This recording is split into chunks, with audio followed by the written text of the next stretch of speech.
Thank you for joining us today. We're going to talk to the man that wants to be a sheriff of Miami-Dade County, and that is Ernie Rodriquez. Thank you very much for joining us. Thank you, Mike. Thank you for having me here. So this is a pretty big job. It is. More than 4,500 employees, a budget of almost $1 billion. It's a big deal. It is a big deal. All right. And so tell us, number one, just a short version of why you became a policeman, and the big story is, why do you want to become sheriff? I became a policeman in 1987, 37 years ago. I always looked at law enforcement. It was attractive. I wanted to be a doctor throughout my life. And I actually worked in the medical field for 6 years before becoming a police officer.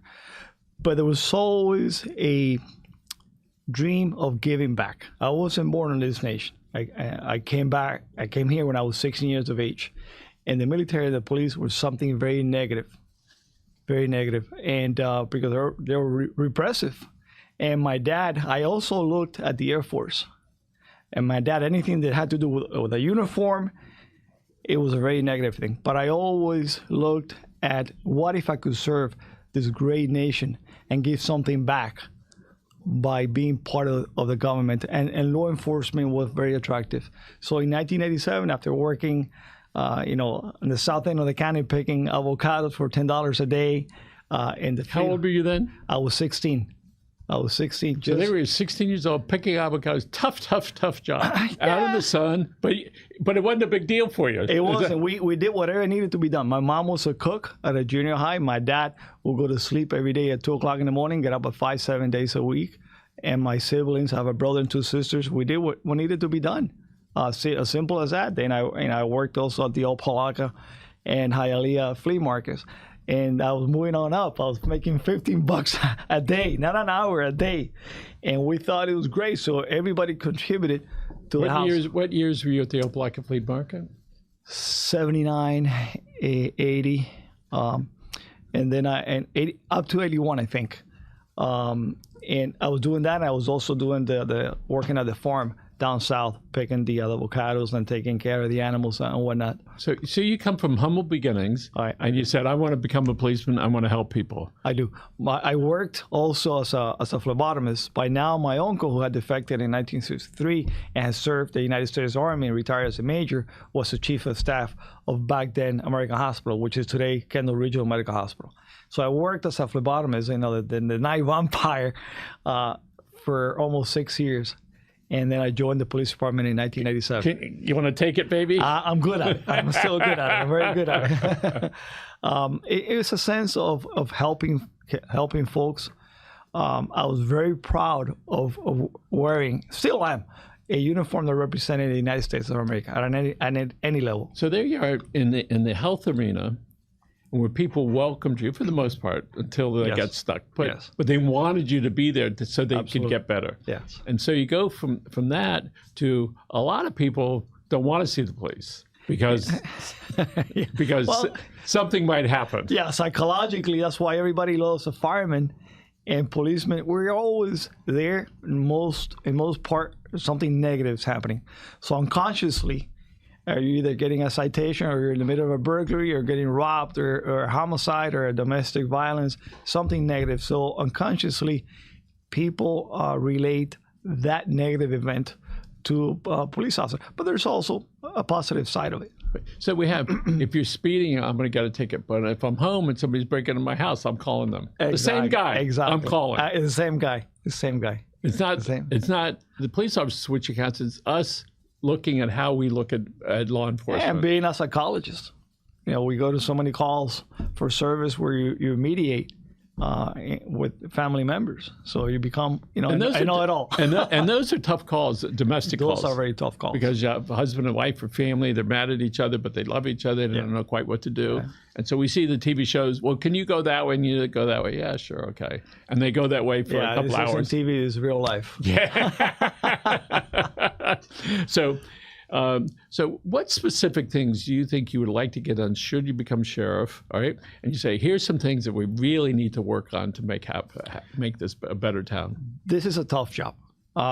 People are saying, I see candidates saying, in day one, I'm going to come in and change A, B, C, D, F, G, and they go through the whole alphabet. That's a sales pitch, because on day one, you can't do all of those things. But what needs to happen immediately is, in my opinion, we have to take control of our own department. We cannot be dependent anymore on politicians appointing people to command troops without having the knowledge or the expertise. Our command staff, in my opinion, needs to be realigned. You're currently an officer? I am a lieutenant with the Miami-Dade Police Department. And you go to work? I go to work. I'm not retired, like they keep putting up there. Okay. I am not retired. Right. So it's pretty risky, isn't it, for you to say these things about your organization, being that you're still working there? It needs to be said. It needs to be said. It needs to be done. And this is why I have supervised hundreds, if not thousands, of troops for over 26 years, and I've been blessed with working the very low jump out narcotic street level to a very elite group. I supervised the Marshals Task Force. I was part of the United States Secret Service. I was the only one chosen to be part of the United States Secret Service on that task force. So I've done dignitary protection. What I saw happen the other day with the president and all that, I did that. I was a liaison with Interpol.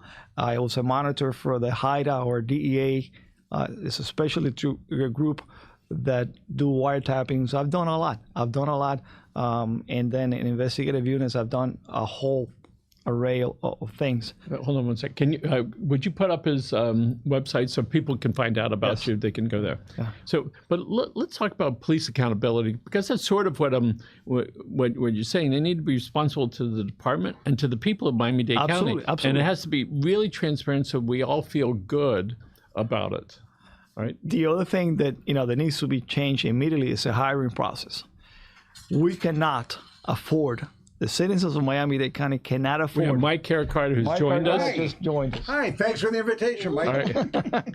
Cannot afford to keep hiring based on race, creed, political affiliation, and such. You got to bring people. But you're implying that that's being done. No, I'm not implying. I'm saying it. You're explicit. Explicitly saying that it's being done. If we keep doing quotas versus bringing the people who are the most qualified for this job, they have a calling to do the job, we're a sinking ship. When you talk to police officers, and I'll give you an example. My sister, her wallet and purse was taken. She called the police. 2 officers went to her place, and they were tracking the phone. They drove all the way down from Hammocks, and when they got to the border between Hammocks and Color Ridge, they told her, quote unquote, "We don't go there because it's too dangerous." Are you kidding me?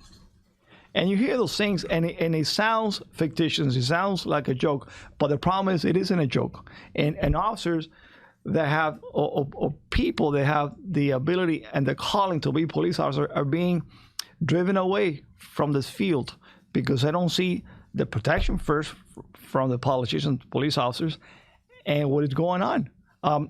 We have come to accept the daily shootings, the stabbings as the norm. I remember back in the day when we had 2 or 3 a week. Yesterday, for instance, Mike, we had 6 just in Miami-Dade, with the Miami-Dade Police Department. We're not counting the 34 municipalities. That's unacceptable. But now it's accepted norm.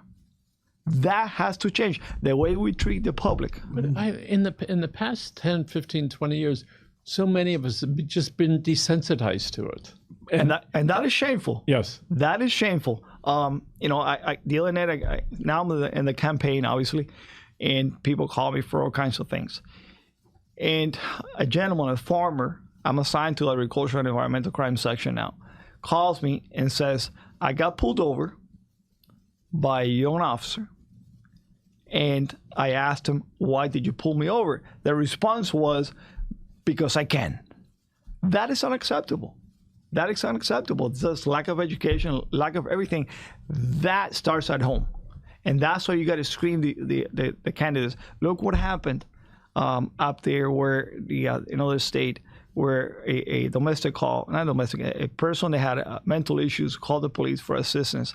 And the officer ended up shooting and killing this individual. There's certain things, and I'm not saying that, I'm a policeman for 37 years. As a matter of fact, my oldest son is also a lieutenant in the police department. My other one is a fireman, And my daughter teaches special needs. We all came to serve. But, if you go to my website, ernieforsheriff.com, you're going to see one of my points is treat the public like you would your mother. My mom is my center. So you get calls from all parts of towns, and many, many years ago here in South Miami, a police officer said, "Come here, Michael, I want to show you something." What's that? He pulls up his pants. He goes, "That's my extra gun." Okay. He says, "I don't go into zone one, whatever zone it is. I'm not going to be the first one. We fight over who's going to be the last one there." Exactly. Because people are afraid. So police officers are concerned that they don't want to go in the other areas. Imagine it is for the poor, frightened people that are there that are afraid of really being hurt. The question for us as consumers who live there that rely on the police, what is it that homeowners can do and us as to try to keep ourselves safer and only call the police when there's a real problem, not because we just happen to be scared?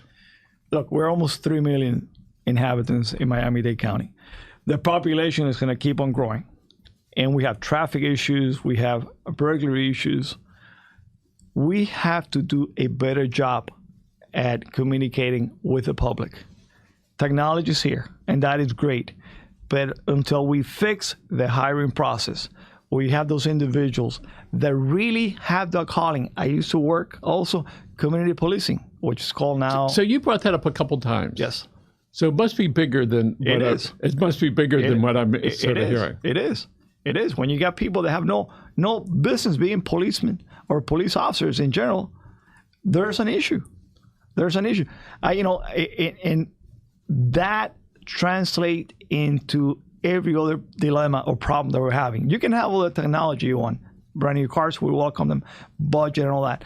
But until we get back to basis of hiring those that are most qualified, we're going to keep on having those issues. Let's move on to as far as addressing mental health issues Yes. for police officers and all the people that are first responders, as well as the people that you go visit in their homes or visit them in their cars, because the police have to be really attuned to what's going on to make sure nobody gets killed. And unfortunately, people do. Well, let's talk about going to people's homes. It's their territory. You're coming to separate people, and maybe there's a domestic dispute.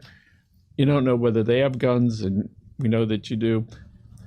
Isn't that stressful for the policeman to be able to handle that? Sure.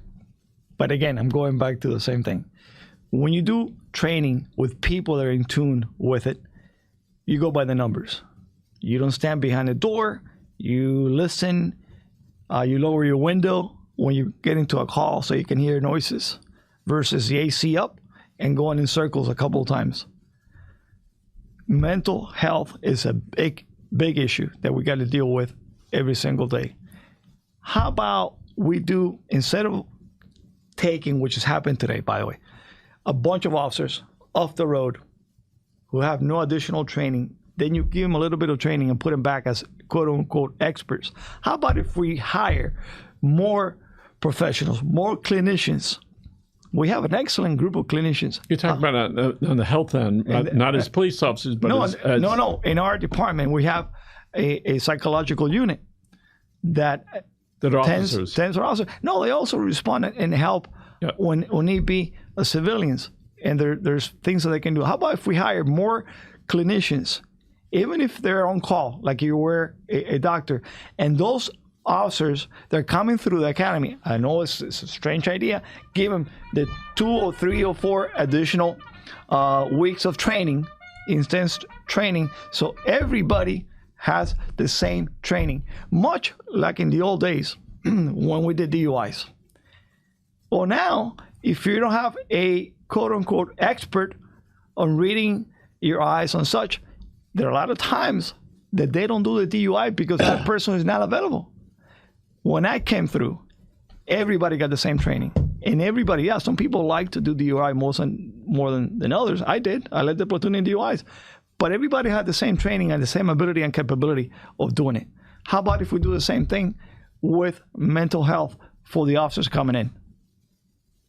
Yes. Our policy, I spoke to you the other day about our policy. Our policy today is a horrible policy, in my opinion, and I mentioned a couple of incidents where civilians and family members had called for assistance The lady had her 30-year-old son going into crisis and barricaded himself in the house. Our policy says if we cannot determine for a fact there's a hostage or the person is in fact attempting to kill himself or herself, we just write a report and leave.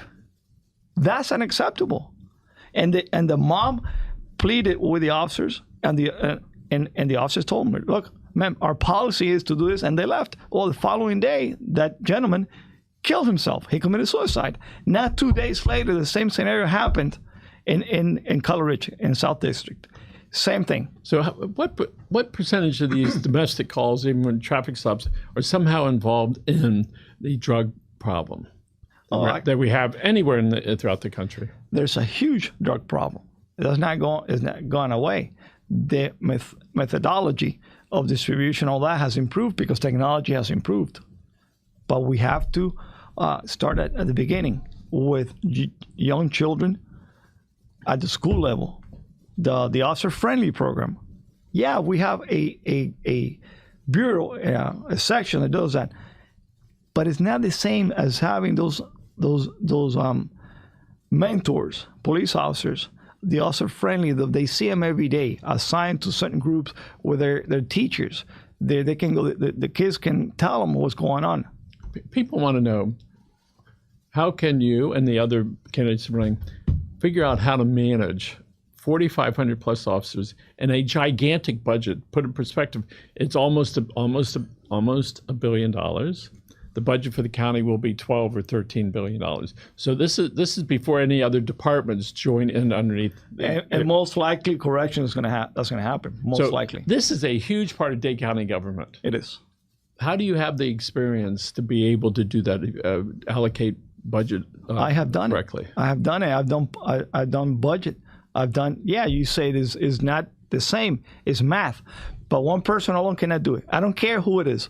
By bringing the most qualified individuals, like I said at the beginning of the conversation, the command staff, and surrounding yourself with competent people, leaders, not managers.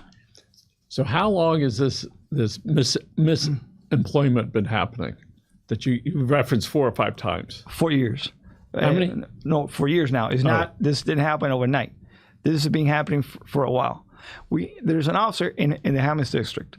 And I'll give you an example. And I'm not going to mention name because that individual, it's not his fault that he's here.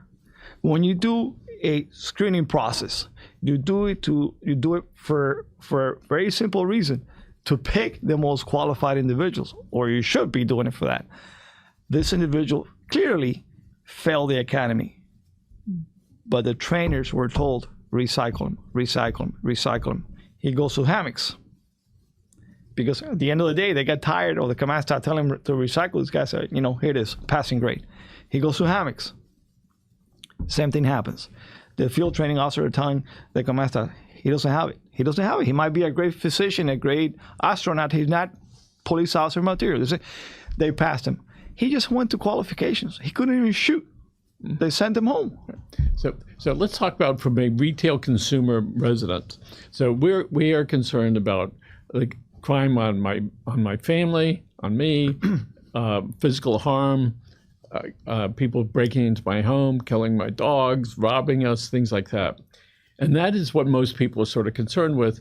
And there are a lot, other than for political reasons, well, whoever sheriff's going to do a good job. But how do we make sure, you can make sure that it trickles down so the mom that's shopping in Dadeland or wherever it is, that she's going to feel comfortable enough not to be fearful of her life?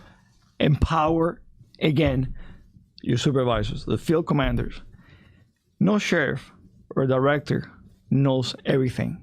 The people that are supervising the troops are the ones that can give you the feedback.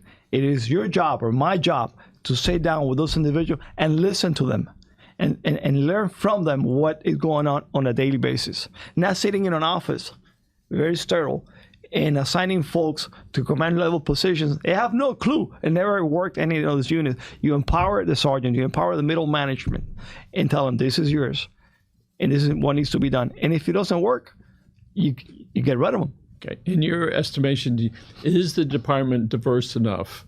All the different cultures that are here in men and women? I think it is. Okay. I think it is. It's not about that. It's about the quality. You can have, I don't care what you are, but you got to be first and foremost qualified and have that calling of service and that eagerness of being a police officer.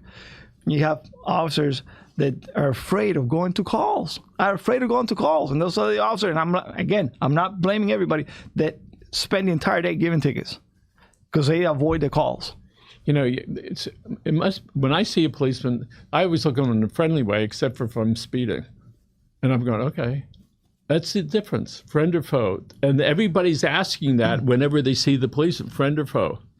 But, you know, going back, there was, he died, a Cuban comedian here that said in the old days, they will give you a ticket, but they were so polite that you even thank them.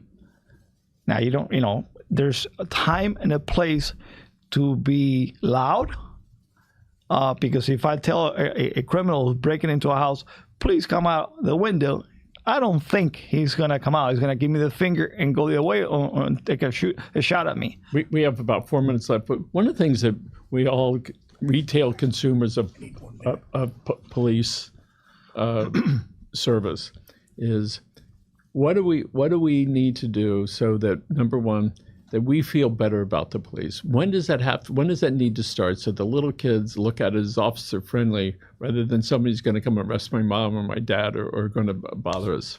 Look, unfortunately, in many neighborhoods, those kids have a tougher time. The ones that their mom and dad are in and out of jail. It's a vicious cycle.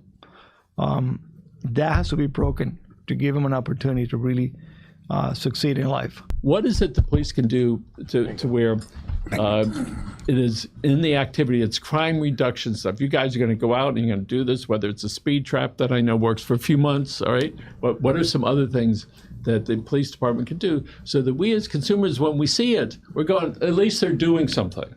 Look, there are avenues where the public can report crime.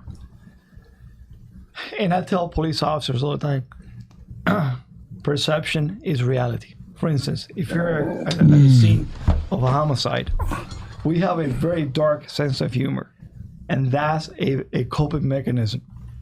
But the public doesn't know that. So if you're in the scene of a homicide and you're laughing or whatever, that is a negative. And we're trying, again, to teach those officers what not to do. Get out of the car. Get out of the car and shake somebody's hand. On your free time, you know, obviously I like to talk a lot. Go and visit. See how the family take ownership. And I can tell you all day long, you know, take ownership. You must do this. It's different when you do it because you want to than when you're ordering somebody to do it. They'll do it for a little bit and they'll go back to their own selves. Yeah. I wonder what the rest of that story is. Michael, so go ahead. Mike Harricott, can we put the camera on Mike here? Hi. Mike. Is the microphone working? Yeah. Okay, go ahead. You got Mike, it usually isn't working when you tell me to talk, all right? Okay. But listen, buddy, thank you for the opportunity. Yeah. The reason I'm here for Ernie, and we are backing Ernie 1,000%. I know Ernie talks a lot of fantasy talk about the way life should be. It's not going to be like that. So we have to adapt. The reason I got to meet Ernie, we're one of the biggest landowners in the Redlands. My son is the avocado king down there.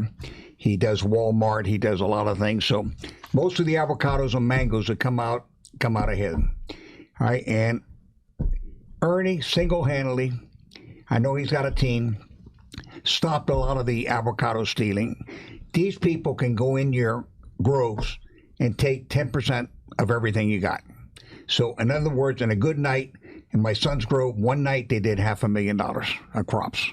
So they go through the whole thing. 7 people that are better armed than we will ever be. All right. These are organized crime gangs. Okay. So a lot of the avocados, they sell them back on the market.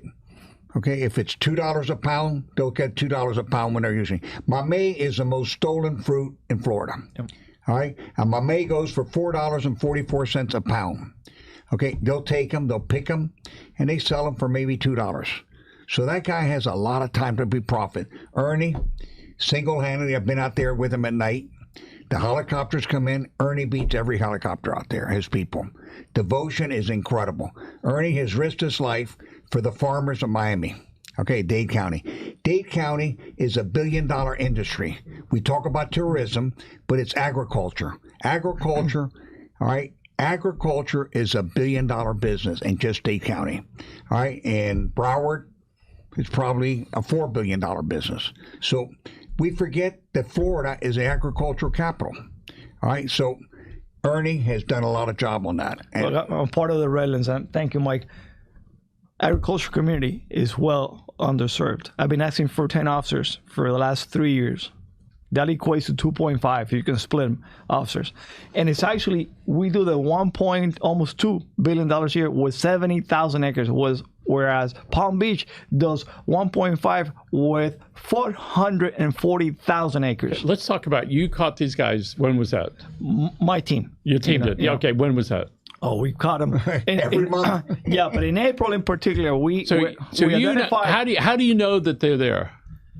Because cameras with the farmers. We have instructed the farmers to put cameras. Imagine if we get a call on a 200-acre. So you call and say, listen, there are people on the farm. They got their trucks. So you guys go down there knowing that he beats the helicopters out there. That they got guns and they're going to do what they need to do. We do what needs to be done. We also have very proactive officers that are in the ag and even other units that really love what they do. So and they go out. And I was never in the military. I know Mike was. But what is it like when you see your guys? There they are, right over there, and they quite haven't seen you yet. And then in a matter of seconds they're going to see you, and they have weapons. You see, your voice changes. You got to be. You're reacting to training is what you're doing, but it's really tough to serve. For instance, when they call us on a 200-acre parcel, which is going to be my point, and I have 3 officers to do a perimeter on 200 acres at 3 o'clock in the morning. You can't do it.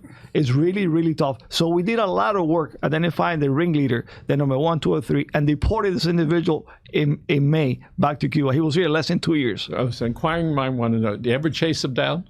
Yes. Oh, yeah. Went after him. Yes. Oh, yeah. Yes. Oh, my goodness. We could be on the sideline. Yeah. I still have that fire. I can't run as fast anymore. You always got to find where their van is. I can't run They're as always fast. coming back to the van because that's where the fruits are. They're very well organized. Criminal element is still very well organized. So you've been on the Ag Patrol, if you will. Is that what it's called? For the last 3 years. The last 2 years. That's wonderful. We're going to do this again, all right? And Mike Carricard, thank you very much for sharing your story. I've seen some of those pictures, and I want to thank Alex for producing the show. Ernie, people can find out about more of you on their website. It's going to be up on the screen. Sure. We're going to leave it there for a moment. And so people can find everything about you. I'm going to give you 1 minute to talk right in that camera and tell people why they should vote for you for sheriff. And Mike, I want to say that you're a genius, buddy. Listen. You are so in tune with everything that's going on. Okay, this is Ernie, that guy. The election process is going on right now. The absentee ballots are out. Early voting starts now on the 5th, August 5th, and goes through the 16th. And then on the 20th, we had election days. If you want somebody that has experience, you cannot make up experience or buy it. If you have somebody who's conservative, who loves Miami-Dade County, whose family's here, who's going to do the same thing for you that I would do for my mom, you got to vote for Ernie Rodriquez for sheriff.com, number 59 on the ballot. I have all the experience in the world. I've supervised for over 26 years. That, my friends, you can now make up or duplicate. Thank you very much, and God bless you all. Ernie, thank you very much for being here. Michael Carricard, you are too much. Mike, I owe you breakfast. Hey, folks, thank you. Thank you for joining us. Remember, take care of yourself and your families.